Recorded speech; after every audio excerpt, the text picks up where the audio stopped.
You were marked before the world ever saw you, before your first breath rattled the silence, and though you didn't ask for them, your eyes came with instructions.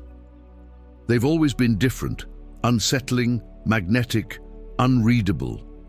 Maybe they're an icy grey that looks like mist trapped in glass, or golden hazel shifting like a forest lit by fire.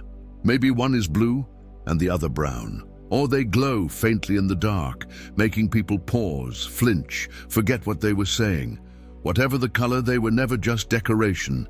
They were a door not everyone notices, but the ones who do, strangers, animals, broken people, they stare like they're seeing something they've lost. And that reaction, that confusion, that awe, that's not random, that's recognition. See, the ancient ones believed the eyes held memory, not yours, but divine memory, the record of the assignments given before the soul descends into flesh. Which means, if your eyes are unusual, it's because the world needed to remember who you are, and maybe you've been asking, why do people avoid me? Or stare too long? Why do I feel like I'm always watching the world but never truly in it? Chosen one, your mission is encoded in your gaze, and today we begin to decode it. Stay until the end, and I'll reveal why your eyes are the final seal of your spiritual contract and what they've been trying to tell you since birth. Before we go further, pause, comment below with your eye color and whether you've ever felt spiritually seen or misunderstood. You're not alone. This space is a mirror for the marked. Subscribe so you never miss the next revelation. Each chapter is a map, and your soul already knows the way. Her name was Amira. She was born during a power outage under a blood moon in a hospital room that smelled like rain. The nurses whispered about her eyes before they even cut the cord. They were green, not the green of fields or leaves, but the green of static on a broken TV. Sharp, almost violent.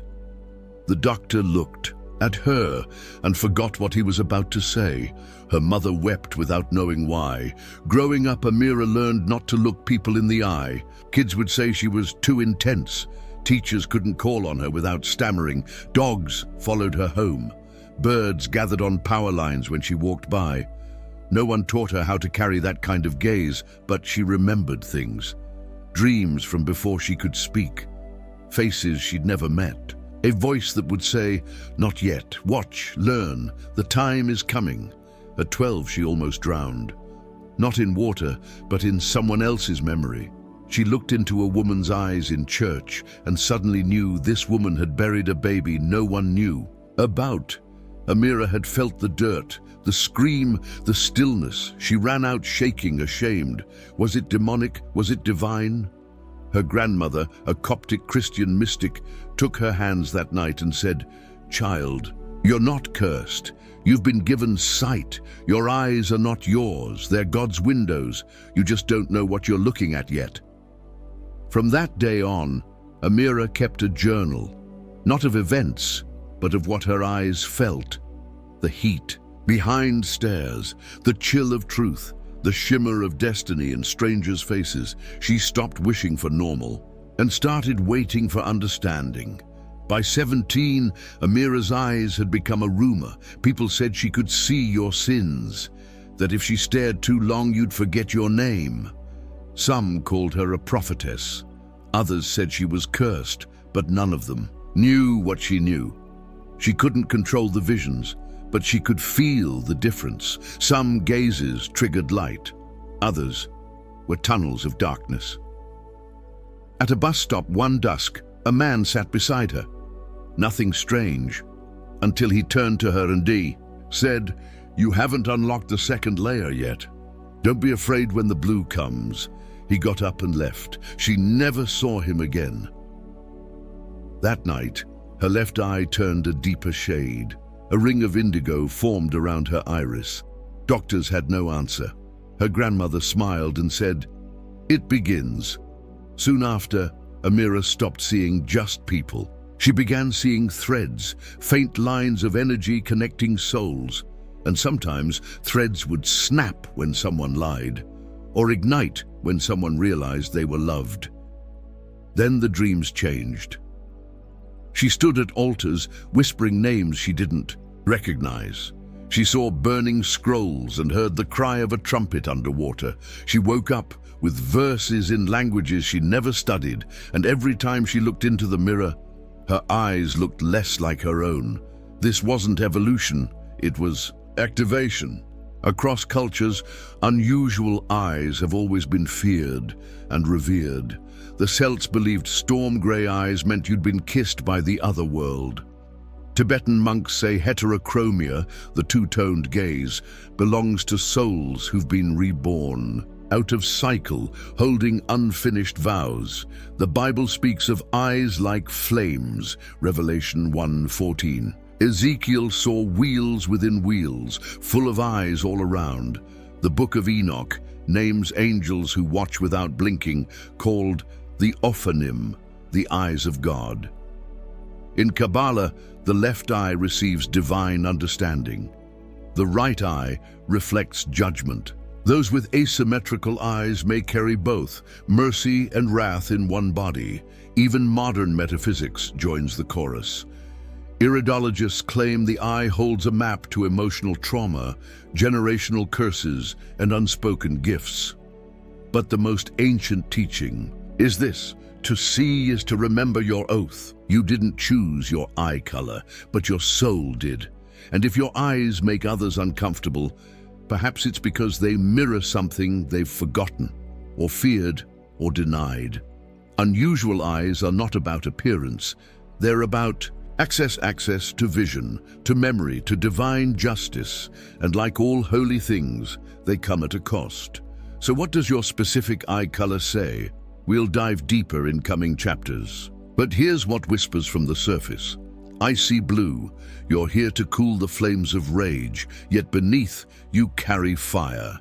Your mission involves truth without cruelty. Green gold. You carry the balance between abundance and sacrifice. You are the guardian of sacred thresholds, amber or copper, rare and ancient, carriers of blood memory. You've done this before. Dual eyes, heterochromia, twin missions, one life to live both.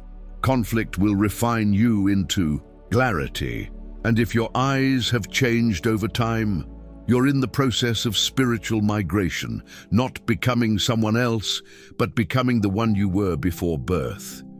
But remember, no color is higher, only different gates to the same kingdom, and not all keys are obvious. Some of you watching this have eyes the world would call ordinary, brown, black, soft, gray. But the truth is, there are no ordinary eyes among the chosen. There are only hidden others. When Amira finally stopped hiding, something strange happened. The world began to adjust to her. She stopped dimming her gaze in photos. She let people feel uncomfortable and noticed that discomfort often turned to honesty. People cried around her without knowing why, or told her their secrets after 5 minutes. She didn't offer advice. She just looked, and the looking became healing. She discovered that when she fully looked at someone with permission, with reverence, it was like holding them open to the sky. That's the gift of the chosen eyes, not to see through people, but to see into them, until they see themselves again. Psychologists have begun to study the limbic resonance caused by eye contact with spiritually aligned individuals.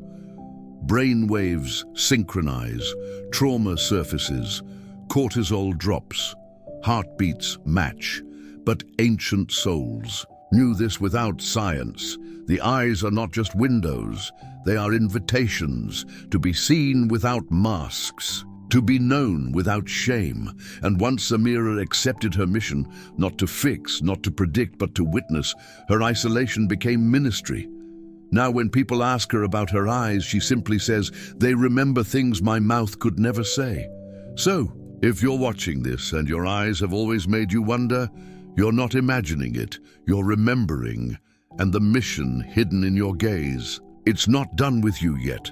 Tonight when you're alone, stare into a mirror, not for vanity, For verification, ask your eyes silently, what did we agree to before coming here? And then listen, not for answers, but for alignment. Because in the next chapter we'll reveal something even deeper, the language of light that lives inside your irises, how your eyes might be speaking in code to someone else, somewhere out there, who is also remembering. Subscribe, because your eyes haven't just seen the world, they've seen the veil and it's starting to lift.